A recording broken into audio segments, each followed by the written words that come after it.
If you're looking for the cheapest and most reliable Madden 22 coins on the market, check out my sponsor, MMOEXPR.com. Links are in the description, and use code JEDI at checkout for 5% off. Alrighty, hey there guys, Adrian Costa here, aka JediBro95, coming at you guys with another video. So today, guys, I'm going to be going over the top 10 receivers from Madden 23 in terms of the core elites, as well as the dev notes that were released yesterday. I think like yesterday or a couple of days ago when you're seeing this video. I know these top 10 receivers came out like Friday, but I was sick over the weekend. I had swollen lymph nodes, which for those of you that don't know what those are, it's just basically something that helps fight off infections, and it was very hard for me to even talk, let alone record videos. So I'm making this video now. So if you got a problem with that, well, then I don't know what to tell you. Anyways, so moving on, we'll start off with Cooper Kupp. I'm not going to spend too much time on these because we've all seen them by this point.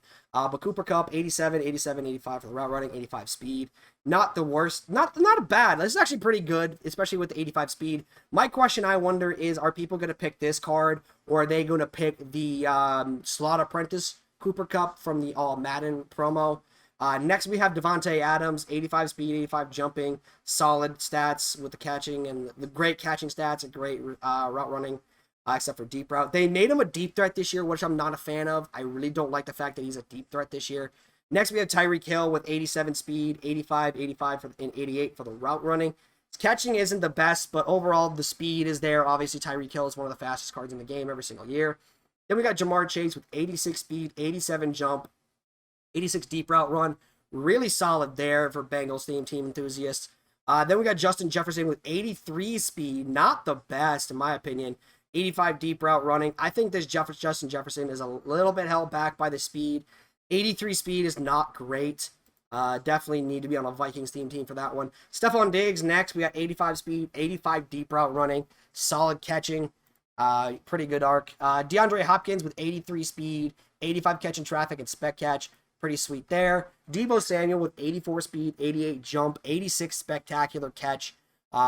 For Deebo Samuel. Next, we have Mike Evans, who has 84 speed, 84 deep route run, 85 spec, 86 catching traffic.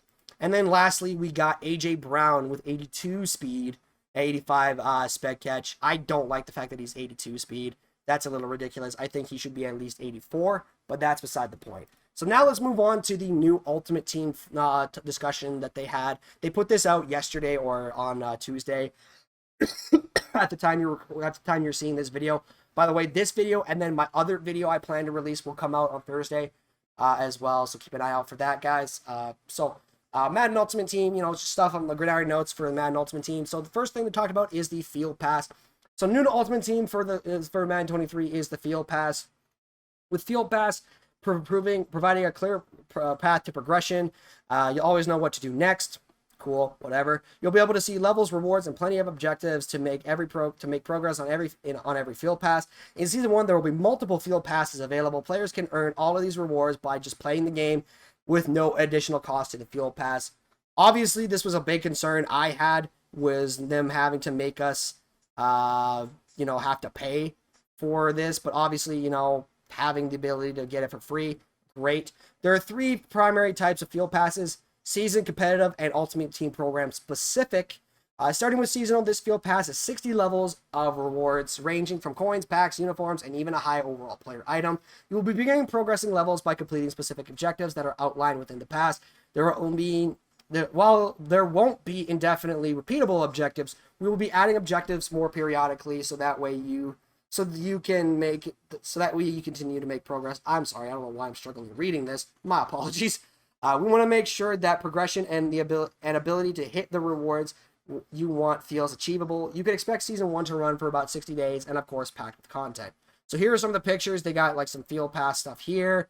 They also got like the season 1, the competitive, and then the headliners program field pass, which is going to be the first one they talk about here a little bit later on. You see some of the rewards.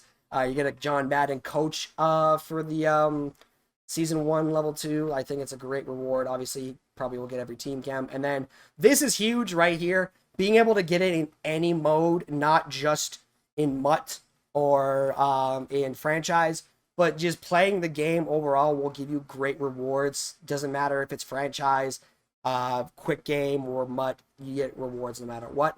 Next up is the competitive pass, which also will be available at launch. This pass includes objective specific for our competitive modes, playing solo battles, head-to-head seasons, squad seasons, and or MUT champions. You will earn progress on the competitive pass.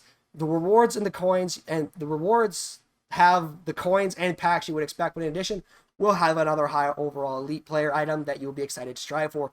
While solo battles and MUT champions will continue to reset weekly, the competitive pass will be refreshed bi-weekly on a bi-weekly cadence, giving you more time to work your way through the rewards track. So obviously they just show here like some competitive rewards. So like you don't get like a whole lot, like you don't need a lot of XP, but obviously MUT champions token, these will be important here in a minute when it comes to MUT champions tokens. Lastly, we will have program-specific field passes throughout the year. One of the launch programs called Headliners will introduce the first program-specific field pass. These program-specific field passes will have their own rewards and objectives related to the program. One more thing to know with the competitive field pass and program-specific passes will help you make sure you progress on the seasonal field pass. So basically, all of these programs, like the competitive and the program-specific, will go towards the regular seasonal field pass, which I think is fantastic. Obviously, you don't want to have those situations where, pardon me, you have to like fight for specific things to get it for like one season, one pass or another. You can just work on them all. MUT Champions, which is basically Weekend League. We focus the majority of quality of life improvements with Weekend League, so much so that we had to change the name. Introducing MUT Champions. I'm going to go ahead and say that this is not an introduction. This is something that's always been in the game. They're just steering into it now. The most competitive mode in Ultimate Team where you can earn the best rewards and compete at your convenience. We heard feedback on the time constraints surrounding Weekend League and wanted to remove that aspect completely. Now MUT Champions will be available to play any day of the week with a weekly reset each Monday. You will still be able to play up to 25 games per week. That is absolutely incredible. Such a huge, huge, huge change. I love this change overall. One of the big problems I had with Weekend League wasn't the fact that it was 25 games, was the fact that it was such a condensed schedule, having to do it within a specific time frame, only being able to do it within 4 days. That was a bit insane, in my opinion, especially doing it every week. But now, over a 7-day span, guess what? You do 4 games. You do 4 games, like, say, for example, one day, you do 4 games every single day. Guess what? You're probably going to have, like, one game to do on, like, Sunday, say, for example. Like, you do 1 game on Monday, Tuesday, 4 games, Monday, Tuesday, Wednesday, Thursday, Friday, Saturday. That's 24 games. And then you do 1 game on Sunday. Boom, done. You got your 25 games done. I think that's great. Now, will that inspire me to play Weekend League? That remains to be seen. We also added a brand new way to earn entry into MUT Champions by implementing the Champs Entry tokens, which is what I was showcasing to you guys earlier up here with the MUT Champions token. By making progress on the competitive pass, you will be able to earn MUT Champions Entry tokens and exchange one to access MUT Champions for that week. Since Champ Entry tokens are items in your binder and never expire, you could save them to use in the current Field Pass season for MUT Champions. So basically, you turn this in, you get access to Weekend League for the week, which, I mean, we'll see how that goes. I don't like the idea that it's locked behind a token. I think it should just be open. But if it's very easy to get Champions tokens, then I really don't think it'll be that big of a deal. Lastly, we wanted players to have their rewards instantly based on their performance in MUT Champions. Rather than wait till the following Tuesday, you will receive your MUT Champions reward immediately after your game is complete. Now, the question I want to know is, obviously they give you the rewards, but are they going to be in like the same rewards? Like, say for example, you complete each game and you win 16 of your 25 games. So after your 25th game, will they give you the 16 games one reward? Or is it like something that builds up over time? I want to know about that, actually, because who knows how that's going to change, how that will work, and if that's going to change a whole lot. But that, again, remains to be seen. Sets 2.0. Sets have always contained some of the best content within Ultimate Team, but required a lot of navigation to complete. This year, we have revised how sets function to not only reduce unnecessary friction, but also reduce the amount of button presses needed to complete a set in Madden NFL 23, upwards from 80 to all the way down to 3. Now, pause for a second and just think about the fact that these guys willingly took the time to figure out that it took 80 button presses to potentially do a set. That is remarkable. Applause to you guys for that. That's crazy. Like, wow. Excuse me, I apologize. Sets will now become accessible from your binder. Now, if you guys did play the beta, you knew about this. I noticed this right away when I looked in the binder. From your item binder, you can toggle over and immediately access sets and clearly see set rewards. With sets being a part of the item binder, you'll get the benefits of them of the item binder, like being able to filter sets by position or program. So you can filter, like, you could filter out like rookie premier, let's say, like you can filter these out by like rookie premier, and you'll see the rookie premier sets and you'll see the rookie premier players. And the players and the tokens for the rookie premier players, I should say. Beyond simply moving sets where sets are located, we've also revamped how to complete a set. For all sets, we will automatically check your inventory for the lowest cost, unused, and favorited items needed to complete that set.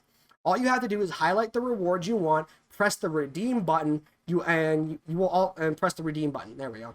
You will also see what items will be pulled into that set and whether or not those items can be used in other sets. So, like, for example, if there's a card, like, say you have a gold 79 over, 97 over, 79. Yes, 79 is a gold. And that could go into another set, but obviously you need that gold, not 79, for another specific set, like an elite player, let's say. They will probably put that 79, say this is probably good for this set, and you could take this 75 gold to complete this set, you know, instead of having to use a high gold for a random playbook, let's say, they could take that high gold and put it into something else. If you want full control over the items you want to exchange, that option is still available. Another change coming with sets is an account-bound item returns. In previous years, the only ways you can get items back from completing a set was through a fantasy pack. Now, some sets, starting with the champions sets in one of our launch programs, will automatically return the items that you use to complete them and count them as account-bound items. Account-bound items will be denoted with the BND tag on them and come at a reduced quick sale value, which is basically the end cats. Be sure to check the description of that set you're completing to see if the items will return to you. So obviously, this is just basically them saying that end cats are returning. Be careful when you do sets, because not all sets are going to be able to have cards that return. Obviously, legends are one of those cards, or one of those sets. Competitive play. For solo battles, we wanted to offer more opportunities to earn rewards, and to do so, we are now refreshing your opponents daily. You now have 4 solo battle games to play each day, or up to 28 games per week to earn rewards. The other key to change the solo battles this year is how you will earn your rewards. You will be able to see your battle score and tier you achieved by making progress through the competitive pass, battle score you achieve. There we go. Making progress through the competitive battle pass, I don't know why I can't read, will be the main way to earn rewards for solo battles. We will have specific objectives, oh my god, I can't read, on the competitive pass where you can earn the rewards based on the number of wins and the difficulty level you play on. So basically, it seems like solo battles are getting a bit of a revamp. I like it. I do play solo battles. I only do it just for the coins, because obviously you need the coins to build your team. And honestly, in the first couple weeks, like the first couple weeks, maybe even month, solo battles are not a bad idea. Especially if you're trying to get a high top end team, or if you're just trying to save up your coin, build up your coin stack, solo battles are not a bad option. As for head-to-head seasons, we've adjusted the number of games for each division and the number of divisions down a bit. We want players to compete in Super Bowls more frequently for a chance to earn better rewards. With 8 games in total in a season and 6 total divisions, you'll be able to get into the intense action of the playoffs much more frequently.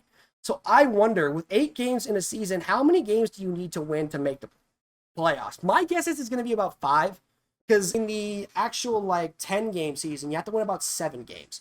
So I think about 5 games is what you'll need to get to the playoffs, which I think is fine. I don't think it's a big deal. I'm just curious. For MUT Draft, we have removed ranked in effort to create healthier matchmaking pools. We are committing to making regular updates to refresh the draft pool throughout the year and keep the content fresh. I will be the judge of that one.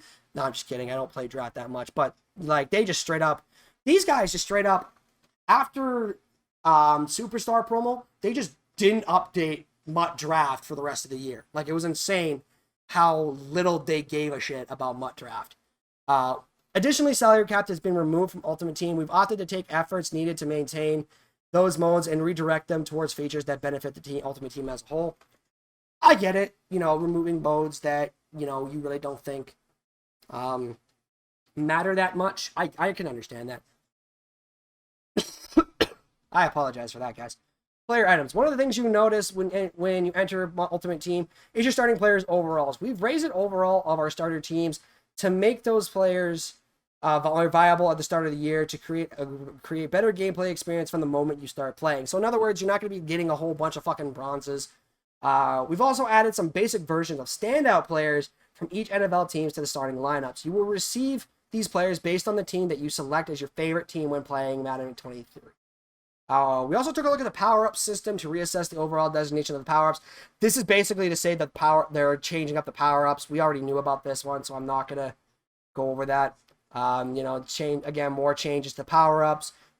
In addition, ability bucket changes. Again, we know about this. Power-ups. These changes, yep, we all knew about the power-up changes, so I'm not going to spend too much time on that. Strat items. We've also revamped and simplified strategy items. By reducing the total number on item slots to 3, offense, defense, and team affinity. Item strategy slot where you can receive additional team chemistry bonus, a boost. And this is a big one. We've also removed the speed boost from any core strategy item. Thank you. Thank you. Thank you. Thank you. Thank you. Thank you. If you know where that's from, that's funny. That's actually kind of hilarious. But yes, no, I'm really glad that they did this. I apologize for that, guys. My throat was like, why did you do that? We've also added additional few ways to obtain strategy items, including earning them on the Field Pass, strategy item pack offers in store, and Madden 23, they will be auctionable, and so you can attain the one you easily need. Again, thank you. That was a huge problem I had with one of the smaller problems I had with strat items, other than the fact that they boosted speed, was the fact that you had to spend so much coins on them because you couldn't get them in auction markets.